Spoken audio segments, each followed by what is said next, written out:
বিবাহিত মেয়েদের জন্য যদি কোনো উপদেশ থাকে, নিজের একান্ত, নিজের বাপের না, ভাইয়ের না, স্বামীর না, সন্তানের না, নিজের একান্ত নিজের নামে ব্যাংক অ্যাকাউন্টে প্রত্যেক মাসে মাসে টাকা জমান। রনির জন্য বুক ফাটা আর্তনাদ করেও স্ত্রী তার মন গলাতে পারল না।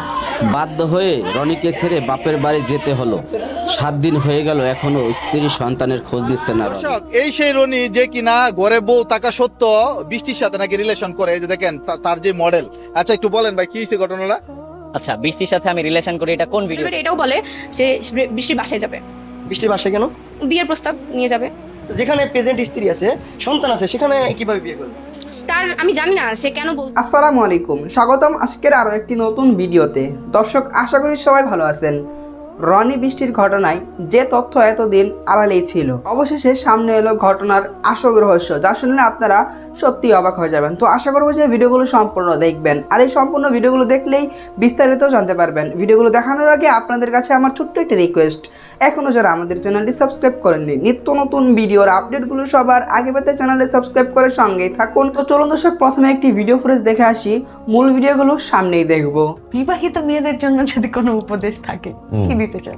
দুনিয়ার যে কোনো প্রান্তের বিবাহিত মেয়ে যারা দেখতেছেন, একটাই উপদেশ আপনার, নিজের একান্ত, নিজের বাপের না, ভাইয়ের না, স্বামীর না, সন্তানের না, নিজের একান্ত নিজের নামে ব্যাংক অ্যাকাউন্টে প্রত্যেক মাসে মাসে টাকা জমান। এখন তো তাদের জামাইরা তোমার এগেইনস্টে চলে যাবে। না না, হ্যাঁ, অনেক কিছু বুঝতে হবে বন্ধু। প্রথমত হচ্ছে তুমি একটা মেয়ে, তুমি চাইলেই গিয়ে সংসদ ভবনে রাত্রে ঘুমাইতে পারবে না তোমার যদি বাসা না থাকে। একটা ছেলে তো পারবে, সারা শাহবাগ মরে দাঁড়া থাকবে, কিছু হবে না। একটা মেয়ে পারবে না। নাম্বার 2, মেয়েদের ততক্ষণ দাম আছে দুনিয়াতে যতক্ষণ তার টাকা আছে, তার মূল্য আছে।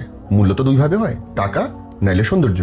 হ্যাঁ, তোমার সৌন্দর্য থাকবে খুব লিমিটেড বয়স পর্যন্ত, এইটাই নিয়ম। প্রকৃতিতে মেয়েদের সৌন্দর্যের বয়স একটা লিমিটেড পর্যন্ত, তারপরে গিয়ে তোমার লাথি মারা শুরু হয়ে যাবে। কিন্তু কখন মারতে পারবে না? যখন তোমার অ্যাকাউন্টে টাকা আছে, যখন তোমার পায়ের নিচে মাটি আছে। তোমার জামাই মাসে 10 লাখ টাকা ইনকাম করে, তোমার ব্যাংকে 10 পয়সা নাই, তুমি শালা ফকিন্নি, এবং তোমার জামাই এনিডে তোমার লাথি মারি বাইর করে দেবে। তোমার জামাই যদি 10 লাখ টাকা ইনকাম করে, তাহলে সেখান থেকে 1 লাখ টাকার ভাগ তোমার আছে, কারণ তুমি তাকে রিল্যাক্সলি রাখছো বলেই সেই ইনকামটা করতে পারতেছে। এবং জামাইয়ের কাছে তোমার টাকা চাইতে হবে। কেন চাইতে হবে? আর জামাই কেন দিবে? জামাই দিবে এই কারণে যে তুমি আমার ফ্যামিলি দেখে রাখছো, সো তুমি ডিজার্ভ করো আমার সম্পত্তির একটা অংশ, যেটা ইসলামেও দেওয়া আছে যে স্বামীর একটা অংশ বউ পাবে, সব ধর্মেই আছে। ওই টাকাটা মরার পরে চাই না, আমি এখন চাই। কেউ যদি বলে যে তোরে আমি 4 তারা দিব, আমি তোরে বউ, আমি তোকে অনেক ভালোবাসি, তুই আমার কলিজা, বলো যে আমার 7 তারা লাগবে না, তোর বাসার ফ্ল্যাটটা আমার নামে লিখে দে, তখনই তো মেয়েটা লোভী না? এবং এইটাই উচিত না। দেখো, আমি অনেক গরিব মানুষ, আমি ফৈন্নি প্রায়, কিন্তু এটা আমি জানি, আমি যেটুকু সম্পত্তি কিনছি আমার নামে কিনছি অর্ধেক, আমার বইয়ের নামে কিনছি অর্ধেক, এবং এইটাই হওয়া উচিত। আমি আমি আমার ট্যাক্স ফাইল আপনার গাইতে দেখতে পারেন, আমার যেটুকু আছে আমার নামে অর্ধেক আছে, আমার বইয়ের নামে অর্ধেক আছে। কেন ভাই? বিকজ আমি বিশ্বাস করি, মনে প্রাণে বিশ্বাস করি, আমি যাই করতে পারি না পারি এটা আমার বউয়ের জন্য পারি। এবং প্রত্যেকটা বউই তার স্বামীকে এইভাবে আগায় দেয়, কিন্তু দিন শেষে তারা লজ্জায়, সংকোচে, জামাই কি বলবে এই জন্য চায় না, বলে না। মুখ পুরো তো বলতে হবে রে বোন, না কাঁদলে মা দুধ দেয় না বাচ্চারে, তোর কেন তো জামাই সম্পত্তি দেবে? তোমাকে বলতে হবে, বুঝাইতে হবে। এবং আরো একটা জিনিস, স্বামীর কাছে বিশ্বস্ত হইতে হবে। That's very important. এবং এই বিশ্বস্ত, আমি মনে করি বাংলাদেশ, ভারতের 99% মেয়ে তার স্বামীর প্রতি বিশ্বস্ত, কিন্তু তারপরেও কেন সম্পত্তি দেয় না জানো? এমন প্যারায় রাখো তোমরা কথা দিয়ে, এমন বুলেট মারতে থাকো, ডিশ, মানে হয়তো জামাইটা চায় দিতে, কিন্তু ঘরের মধ্যে আসলে তোমাদের কথাবার্তা শুনে মনে দূরও কেন ঘরে ঢুকলাম, অশান্তি আসছে, অফিসে ভালো ছিলাম, কাজ করতেছিলাম, ভালো ছিলাম। তুমি যদি ঘরটাকে বেহেস্ত বানিয়ে দিতে পারো রে বোন, তোমার স্বামী তোমার 2টা গাড়ি দিতে কিছু যায় আসে না, 2টা ফ্ল্যাট কিনে দিতে কিছু যায় আসে না, কিন্তু তোমাকে বলতে হবে। সো মাই ডিয়ার লেডিস, যে বোনটা দেখতেছো, তোমার জামাইকে অনুরোধ করি, মনের শান্তি দাও, শরীরের শান্তি দাও, পেটের শান্তি দাও, এবং সেই সাথে তাদেরকে বুঝাও যে তোমার সম্পত্তি দেওয়াটা তাদের জন্যই ভালো। তুমি স্ট্যাবলিশ থাকলে, নিরাপদ থাকলে তারাই আসলে ভালো। সঠিক কথা বললাম কি? রনির জন্য বুক ফাটা আর্তনাদ করেও স্ত্রী তার মন গলাতে পারল না। বাধ্য হয়ে রনিকে ছেড়ে বাপের বাড়ি যেতে হলো। 7 দিন হয়ে গেল, এখনো স্ত্রী সন্তানের খোঁজ দিচ্ছে না রনি। বৃষ্টির দোষ আমি বলবো না, সে জানতো, অবশ্যই সে জানতো যে তার বউ বাচ্চা আছে, সে জানতো। হ্যাঁ, বৃষ্টি আমার বাসায় এসে খাওয়া দাওয়া করছে, আমার অ্যানিভার্সারি তো আসছিল, এমনি আমি যখন ফার্নিচার আনলাম তখন আসলো, এসে খাওয়া দাওয়া করছে। তো আমার তার সাথে কথা হয়েছে, তা আমার তার কাছে শুধু এতটুকু কথা ছিল যে সে যখন বুঝতে পারতো যে রনি তার জন্য পাগলামি করে বা ভালো কি মন্দ, সে কেন জানাইলো না? আমার কাছে শুধু তার একটা প্রশ্ন, সে কেন তখন জানাইলো না? আমাকে না জানাইতে পারতো যে আমি ঘরের বউ ঝামেলা করে, আপনাদেরকে তো জানাইতে পারতো। সমাধান তো করতেছিল, আমার সমাধান হয়েছিল না? সমাধান, তার ফ্যামিলি বসলো, আমার ফ্যামিলি বসলো, বসে সবকিছু সমাধান হইলো, আপনারাও ছিলেন, সব সমস্যার সমাধান হয়ে গেল। তারপরেও সে কেন বৃষ্টির জন্য আমাকে বুঝান? এখন আমার কথা হচ্ছে, যদি একটা দুর্ঘটনা ঘটে যাইতো, আল্লাহর না করে কিছু হয় নাই, কিন্তু যদি একটা দুর্ঘটনা ঘটে যেত তখন তো মানুষ জানতো না যে জিনিসটা কার জন্য হয়েছে, তখন কিন্তু মানুষ আমাকেই দোষারোপ করবে। ওর সাথে ঝামেলা এরকম হয়েছে বিধাই আজকে হচ্ছে বা সে এগুলা করছে। সম্পূর্ণ দোষটা কিন্তু আমার উপর আসছে, কিন্তু আমাদের তো সব সমস্যার সমাধান হয়েই গেছিল। তারপরেও সে রাতের বেলা হসপিটাল থেকে আনা হয়েছে, আনা হওয়ার পরেও তারপরে তার ফ্যামিলি, তার বাবা মা সামনে ছিল, তার ভাই সামনে ছিল, সবার সামনে তাকে জিজ্ঞেস করা হয়েছে যে তুমি তোমার বাচ্চার মুখের দিকে তাকাও। পরে সে যখন তাকায় রওজার দিকে, তখন সে তারপরে তাকে জিজ্ঞেস করছে তাহলে এখন বলো তুমি এখন কি করতে চাও। তখন সে বলে আমি যদি দুইজনকে রাখতে পারি তাইলে ওর কোনো সমস্যা আছে, আমার আমি নীলাকেও রাখবো বৃষ্টিকেও রাখবো, তাহলে তো হইলো না। ঠিক আছে আমি বুঝলাম মেয়েটার ক্ষতি হয়েছে, কিন্তু আমি তো মেয়েটার নাম নিতে চাই নাই, কিন্তু এর কেন্দ্রবিন্দু তো সে তো চলেই আসে। আমি তো আলাদা করে তাকে সব জায়গায় এমন না যে তাকে দোষারোপ করেই যাচ্ছি তার এটার এখন যে ঝামেলাটা হয়েছে সেটার কেন্দ্রবিন্দু তাকে নিয়ে। আমি না চাইলেও তার নামটা আসে। 8 দিন হয়ে গেল আমি আমার বাচ্চাটাকে নিয়ে চলে আসছি, ঠিক আছে।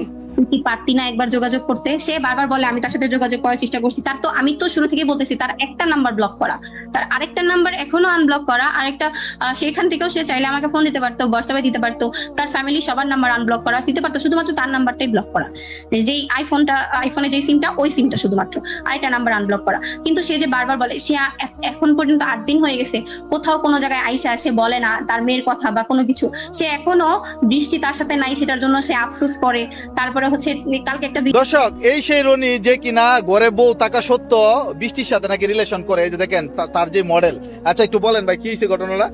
আচ্ছা, বৃষ্টির সাথে আমি রিলেশন করি এটা কোন ভিডিওতে বলছি বা কোথায় প্রমাণ প্রুফ পাইছি? মানে আপনার স্ত্রী এসে বলতেছে, স্ত্রীর থেকে আর ভরসা কি আছে? সে কি কোনো প্রমাণ প্রুফ দিতে পারছে আপনাকে? সে বলতেছে যে আপনি নাকি রাতে গেছিলেন, তারপর সে যদি না বাঁচাইতো আজকে।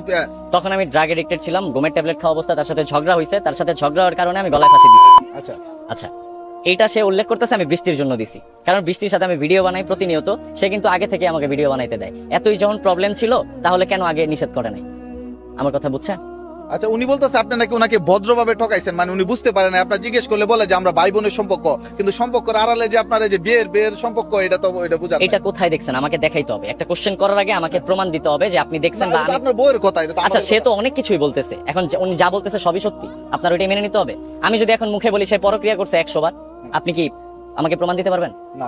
তাহলে বলেন। আচ্ছা, মূলত ঘটনাটা কি ভাই? একটা সুখের সংসার, আপনার একটা সন্তান আছে, কিন্তু এই সন্তান রেখে মানে বৃষ্টির সাথে আপনার কি এমন সম্পর্ক একটু বলেন। বৃষ্টির সাথে আমার কোনো সম্পর্ক নাই, ও আমার ছোট বোন, আমরা একসাথে জুটি হিসেবে কাজ করি, এটা অনেক আগ থেকেই করি।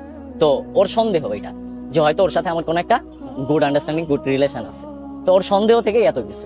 আচ্ছা, এখন ভিডিও দেখা যাচ্ছে না, কারণটা কি? এখন আমি ওর সাথে ভিডিও বানানো অফ করে দিছি। ওর জন্য যেহেতু এত প্রবলেম, এত সমস্যা, আমি ভিডিও করলাম না ওর সাথে। না করলে তো আমার কিছু যাবে না, আসবে না। আর এমন তো না যে আমার ভিডিও মানুষ দেখে না, দেখে। আমি সিঙ্গেল ভিডিও দিলেও কিন্তু ভিউ হয়। কিন্তু আপনি নাকি বৃষ্টির সাথে ভিডিও না করলে মারা যাবেন, অনেক কিছু করবেন, আপনি বারবার সংসারের মধ্যে ঝামেলা করেন। আমি রাগের মাথায় ওর সাথে যখন ঝগড়া হয়েছে, আমি রাগের মাথায় বলছি যে আমি তুই যেহেতু এত প্রবলেম করতেছিস তাহলে আমি বৃষ্টিকে বিয়ে করে নিব, দ্যাটস ইট। একটা ফ্যামিলিতে ঝগড়াঝাটি হইলে কিন্তু রাগের মাথায় অনেক কিছুই বলা হয়। এখন যেটা আমি বলছি বিয়ে করে নিব, তার মানে কি বিয়ে করে ফেলছি? ব্যাপারটা তো এমন না। সকালবেলা ওর আব্বু আম্মা আসলো, আমার ঘরের যা জিনিসপাতি ছিল সব গুছায় ওরে নিয়ে চলে গেছে। আমি তো তারা খেদায় দিইনি বা আমি তারা চলে যেতে বলি নাই। আমার বাবা মা পর্যন্ত তারা আটকাইছে, সে থাকবে না, সে চলে যাবে আমার সংসার থেকে। আচ্ছা, বেশ ভালো কথা গেছোস, যা আমার নামে যা ইচ্ছা তাই ইন্টারভিউ দিতেছে, যা ইচ্ছা তাই বলতেছে, নো প্রবলেম। এখানে মানহানি কার হইতেছে? ওর হইতেছে না? সতেলে তোর হাজবেন্ড আমি, আমার সংসারে আজকে না হোক 2 দিন পরে তো তার আসতে হবে না? তখন মান সম্মানটা কার যাবে? তাহলে তো আপনার দুজনেরই যাবে। তাহলে সে বুঝে নাই যে মিডিয়া জগৎটা কি। আচ্ছা, রনি মিডিয়া জগতে আসার আগে সে অনেক ভালো ছিল, যখন মিডিয়াতে আসার পরে সে পরক্রিয়াতে লিপ্ত হয়েছে। কয়দিন পর একবার বৃষ্টির লগে লাইন করেন, আবার আরেকজন বারবার। আচ্ছা, এখানে কয়জন মেয়ে আইসা বলছে যে আমার রনির সাথে পরক্রিয়ার সম্পর্ক আছে? কয়জন মেয়ে আইসা বলছে রনির সাথে রিলেশন আছে? বা কার স্ক্রিনশট ভাইরাল হইছে? আমার কোনো কি খারাপ নেগেটিভ কিছু ভাইরাল হইছে? দেখতে পারছেন মানে আপনারা? ওদেরকে নাকি আপনি ম্যানেজ করেন? ম্যানেজ করি? আরে আচ্ছা ঠিক আছে, ম্যানেজ করলে করে নিলাম। আচ্ছা, আপনি কি যে আপনার যে আপনি যারা বিয়ে করছেন রিলেশন করে, ওর সাথে কি সংসার করবেন নাকি বৃষ্টির সাথে সংসার? কেন বৃষ্টি আবার বলে বৃষ্টির সাথে সংসার? মানে আপনি কি রাগের মাথায় বলছেন এটা? ওটা আমি রাগের মাথায় বলছি রে ভাই। আমি বললাম না যে হ্যাঁ তুই যেহেতু এত কিছু করতেছিস তাহলে আমি বৃষ্টিকে বিয়ে করে নিব, দ্যাটস ইট। রাগের মাথায় অনেক কথাই বলে ছেলে মানুষ। দর্শক, আশা করি ভিডিওগুলো সম্পূর্ণ দেখেছেন। এই ভিডিও সম্পর্কে যদি আপনার কোনো মতামত থাকে তাহলে অবশ্যই কমেন্ট করে জানাবেন। ভিডিওগুলো ভালো লাগলে অবশ্যই লাইক করবেন। দেখা হচ্ছে পরবর্তী কোনো ভিডিওতে। সেই পর্যন্ত সবাই ভালো থাকবেন, সুস্থ থাকবেন। আল্লাহ হাফেজ।